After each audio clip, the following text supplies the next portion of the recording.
Aslu kulli ma'siyatin wa syahwatin wa ghaflah ar-ridha 'anil nafs. Ini udah pernah kita bahas di luar.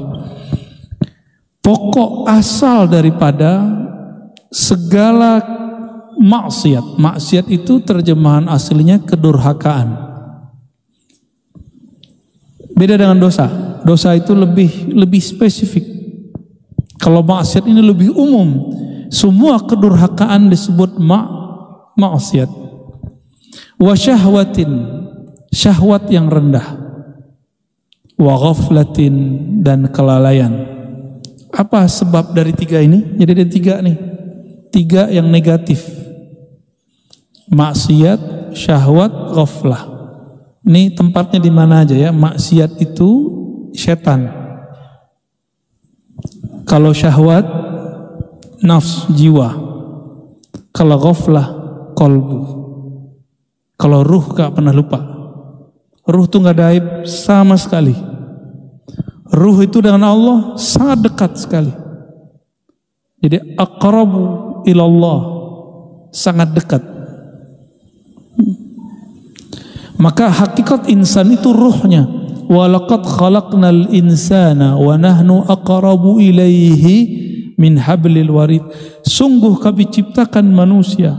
Al-insan itu beda dengan bashar. Bashar itu sisi manusiawi. Sedangkan hakikatul insan ruhnya. Kami kepada ruhnya lebih dekat daripada urat nadinya. Itu surat Qaf. Silakan dibaca. Dulu favorit kami kalau isya, sholat isya.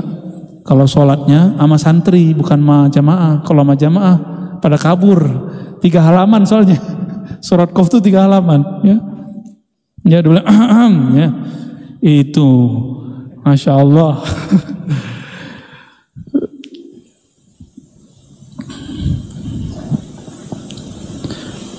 Jadi kalau kolbu masih ada maksiatnya. Apa maksiat kolbu? Ghaflah. Maksiat jiwa, syahwah. Maksiatnya iblis, maksiat. Apa dosanya iblis? Maksiat. Kalau ruh, ar-ruh tidak ada dosanya. Ar-ruh min amri Rabbi, karena dia amrullah. Kalau amrullah nggak ada, dia dijaga oleh Allah Subhanahu Wa Taala. Namun ruh kita ini terpenjara oleh 3 belenggu ini. Inilah 3 hijab yang membuat ruh kita tersiksa. Ini yang membuat dia nggak bisa ngelihat jalan pulang. Antum nggak bisa jalan pulang ke akhirat karena 3 ini. Kita nggak bisa jalan pulang karena dibutakan oleh 3 ini. Ya, maksiat, syahwat, dan ghaflah. Apa semuanya? Ar-ridha anin nafs, meridai nafsiyahmu, sisi manusiawimu. Jadi kalau kita sering merukhsah, memberikan keringanan untuk ya sudahlah gitu ya kepada diri, siap-siap maksiatnya akan beruntun ya.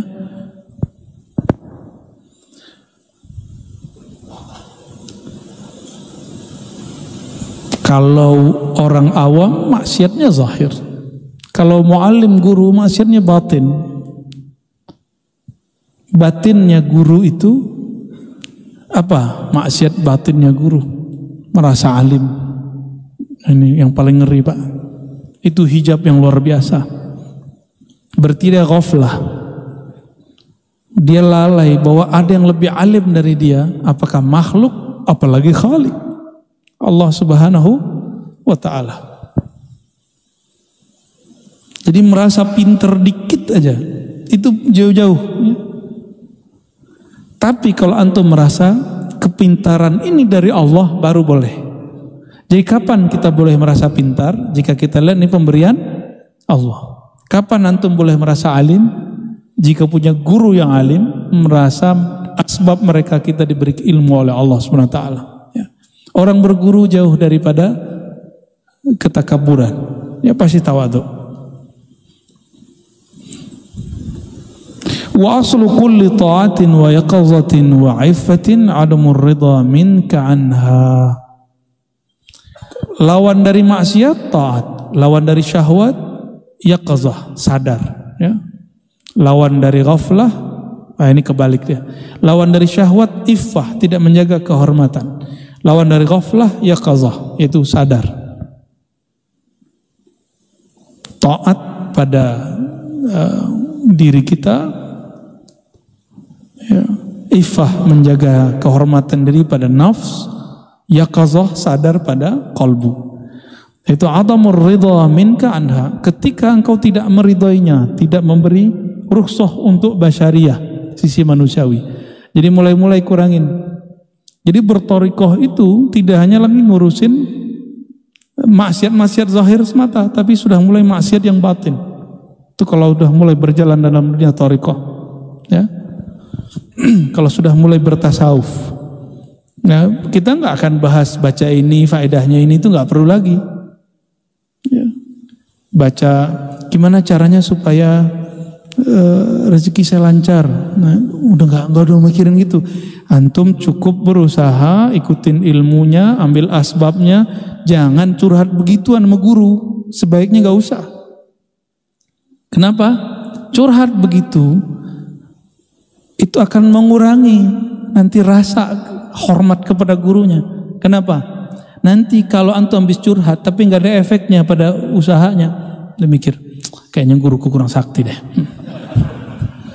Gitu. Hati-hati ya. Ya. Cuma kalau minta doa boleh, minta doa aja, doain sukses itu cukup. Jangan spesifik. Ya. Tenang aja. Kalau antum punya kerja, punya usaha, ambil tugas usahanya, serahkan hasilnya kepada Allah. Ya. Tentunya ngambilnya dengan bijak. Jadi orang-orang yang hebat di dunia itu orang bijak, bukan orang yang serabutan. Ya, kan ada orang yang penting kerja, yang penting lama di kantor, gaji nggak jelas. Kan ada juga yang begitu. Nggak begitu. Wali antas haba jahilan la yarda an nafsihi. Khairul laka min antas haba aliman yarda an nafsihi. Fa ayu ilmin li alimin yarda an nafsihi wa ayu jahlin li jahilin la yarda an nafsihi. Engkau berguru berkawan dengan orang yang jahil, kata orang dia nggak sekolah, nggak nyantri, bukan kiai, bukan habib, ya. Tapi la yarda an nafsihi, dia tidak ridho dengan nafsunya, dengan dirinya. Khairul laka, maksudnya dia tidak mengikuti hawa nafsunya. Khairul laka min antashaba aliman, itu lebih baik daripada engkau berguru bermajlis dengan orang alim tapi mengikuti hawa nafsunya. Senangnya nafsu ngapain?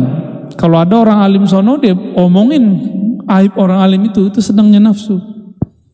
Nah, majelis-majelis begitu, kata beliau, kamu berguru kepada orang jahil di sudut kampung sana lebih baik daripada engkau berguru kepada dia, walaupun dia bergelar, berlakop, berderjat di depan mata umat misalnya. Tapi kalau omongannya begitu, la yanfa. Engkau punya guru orang yang dianggap tidak alim, tidak intelektual, tidak bergelar, tidak doktor, tidak LC, tidak MA, tidak kiai, itu lebih baik. Syaratnya satu, dia tidak mengikuti. Nah, punya guru biasa-biasa aja nggak apa-apa. Ya. Kenapa?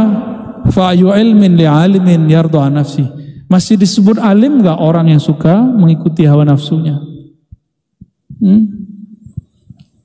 Kiai cari popularitas, itu ngikutin hawa nafsu. Kiai emosional mulu, itu hawa nafsu. Murid kalau marah-marah, guru kalau marah-marah, muridnya gimana? Sama. Nanti coba lihat aja. Guru nih suka marah-marah, muridnya marah-marah kerjaannya. Gurunya suka zikir, muridnya suka zikir. Gurunya suka ngaji, muridnya nanti suka ngaji. Begitulah terus. Karena guru itu orang tua, dicontoh oleh muridnya. Jadi berhati-hati cari guru, ya. Wa ayu jahlin li jahilin, masih disebut jahil enggak orang yang tadi menurut antum tidak sekolah, tapi dia tidak mengikuti hawa nafsunya. Ya, saya ketemu dengan seseorang dibully orang enggak balas dibully. Dibully orang gak balas dibully. Tapi ada yang katanya hafiz Quran, sekolahnya ke luar negeri, senggol dikit di YouTube balasnya berjilid-jilid. wa ayyu jahlin li jahilin la yarda an nafsi. Disitulah mata batin akan kebuka. Mana sebenarnya yang alim, mana sebenarnya yang jahil. Ya, ini kita tes nih besok nih antum. Disenggol orang, dimaki orang, dibully orang, di-unlike orang, emosi nggak? Ya, nggak boleh emosi. Kalau ngaji hikam emosi, berarti ngaji hikamnya harus lebih banyak, bukan berhenti ngaji hikam. Kan ada yang kiai ngajar hikam marah-marah, ente masih marah-marah, masih begini. Dia ngelarang orang marah tapi dia marah-marah. Masih marah-marah, ngaji hikam, berhenti ente ngaji hikam. Seharusnya kiai yang berhenti ngaji hikam ya. Allahumma salli ala Sayyidina Muhammad.